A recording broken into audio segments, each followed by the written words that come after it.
Now, this is all against the backdrop of Paul Pogba. Now, I'm told again today that his sole focus simply is to get fit and to get playing for Manchester United again. And it's been reiterated to me today that there's been no contract offer from United to Pogba since last summer, which is still on the table. There were talks in the media over the weekend about a £500,000 a week contract. I've been told that that's categorically untrue. So it's increasingly likely, as it stands, that Pogba will probably leave the decision on his future until the summer. That means staying at United is still an option. No, well, that's what I was going to say to you. Has a player ever run his contract down and then signed a new one? Well, you mentioned the words run his contract down. That's one way of putting it. And I'm going to put myself out there and go to Nottingham Forest and try and make a career for myself and better myself there. And he's doing a wonderful job. Does it not help Manchester United when you've got players doing so much better having left the club? The likes of Anthony Elanga, Marcus Rashford, even Anthony in Spain, Martin. Does that reflect badly? Well, OK. Rashford has gone there. He's been allowed. I was surprised, I must admit, that Manchester United would have allowed him to go out and go to Aston Villa. Competitors, really. Anthony has gone to Real Betis. I've seen him intermittently, so I don't really know. Not phenomenal examples, really.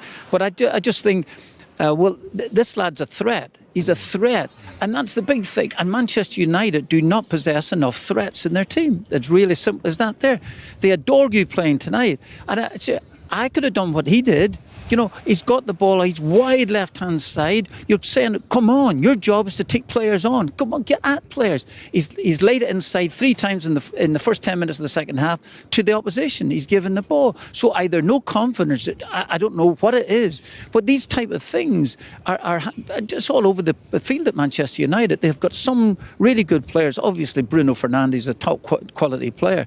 But as I said at the start of the programme, they haven't enough good players to be a threat in this league. And when I'm talking about a threat for Manchester United, I'm talking about into the top 4. Get him a triple, get him on in the Manchester derby. Do you know what? Elanga, I think, was the old regime that let him go. I think under this regime now, I don't think Elanga will be let go because he has the attributes that an Amorim would want. He has the physicality, he has the pace, he has that ability to kind of break the lines with and without the ball. So again, it's a different time now, obviously, and he's no longer there. But I wish him all the best because he's a great lad with a good attitude. We're going to talk a lot more about Man United after the break. We'll hear from both managers as well. Nuno victorious this evening, but another... Listening to these fans, you can tell just what doing the league double over Man United means to you all. It's really special. After a massive performance, 120 minutes the other day, it's unbelievable. But just the determination, the fans were incredible, got behind us, we needed them, and just buzzing to keep the run going. You gave Martin O'Neill, the man next to you, a big hug just a moment ago when you came over. Martin, you gave him his first start for Nottingham Forest all those years ago in 2019. How good was he tonight? Well, he's only a child still at the minute, but he's been fantastic. I have to say this about him. He was always the first one onto the training ground, and he was the last one to leave. From that alone, in terms of his attitude, it was far superior to most of the players that I had in the football club at that particular time. That's my excuse. But at the end of it all, you were terrific, young man. Terrific. But challenges after challenge after challenge. The old dark arts is still in the game there for you. You told me that? No, I did not. Roy. I was absolutely keen that told you those things. Go down at every opportunity. But you've been magnificent, man. And it's just dreamland at the moment. Yeah. We're having a great season. Season is phenomenal. Yeah. Just obviously the past 2 seasons was just about staying up, keeping our head above water, and we've just got that momentum at the minute, and the crowd are just absolutely incredible. And you captaining this team as well too.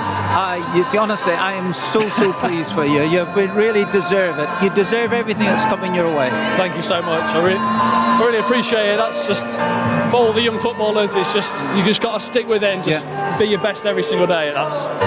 You've had some journey, haven't you, Ryan? What does it mean to hear that from Martin? Yeah, he's the man who gave me my chance to put on the red shirt for the first time, and as I said at Leicester, I need you here every week.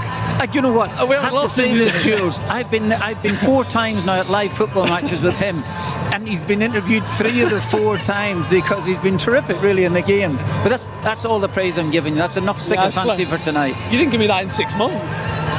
That's a very good point. I tell you what, pretty much everyone was going to give you man of the match tonight, but Ali McCoist gave it to Anthony Elanga. Deserves it. What a goal! Apparently I've got an assist for that. I headed it on the 6-yard box. Take it. He deserves it. And it's his work rate off the ball. Like, that side of his game's come on no end, and he's just a dream for a midfielder, especially us sitting in that mid-low block on the transitions. You can just give him the ball and does the rest. What about your game as well? Because you're a bit of an unsung hero in this Forest team, but these Forest fans, they absolutely love you. I don't mind that one bit. It's all about putting the team first. Whatever I can do, what any of us can do, we always, whether we're starting on the bench, you just put the team before yourself. That's our philosophy that the manager instills in us. You're 10 points clear of 6th place Newcastle now. How close does Champions League football feel? Because you weren't even born the last time Forest played in Europe. I don't want to say, because football is so cruel. We've got the cup to focus on. We've got the league. We know how we're playing. We're at Villa Park on Saturday, and they're absolutely flying at the minute. So we'll just take it each game as it comes. But the more wins we can get, the better. They've surely got it now, Martin, haven't they? Well, he can't say it, obviously, but they're in a fantastic position at this minute, and a semi-final of an FA Cup to throw into the bargain. Did you a Wembley beckons for you, young man? Oh, it's extraordinary. Yeah, You seem in disbelief. The fireworks are going off here. Just give us an insight into what it's like being a Forest player in that dressing room right now with the season you're having. Yeah, it's a really difficult one because, obviously, like I just said, staying up, looking over our shoulders constantly, and now you're just trying to keep your feet on the ground as much as you can, and just, as the manager says, each game just poses so many different challenges. It's all very well for us talking to him now. He wants to get into that dressing room because that's where I would want to get in, and lap up all the things that the players are going to say about him. Well, go on then. I'll let you two hug it out. Well done, Ryan. Fantastic, man. Brilliant. Heartwarming scenes there between Ryan Yates and Martin O'Neill. The fireworks going off in Nottingham here. He said it was Martin who taught him at the dark arts. How much does he just epitomise what this team is all about? Yeah, I mentioned this team having spirit, and he's definitely the focal point in that sense. He's the leader. What you need in a team, you need players who can create the moments like Elanga did today, but you need more, I think, players with the attitude that he possesses, with the attitude that people and the culture can follow. You can build that culture through people like him. You can create an environment through someone like him. As Martin O'Neill said there, first one on the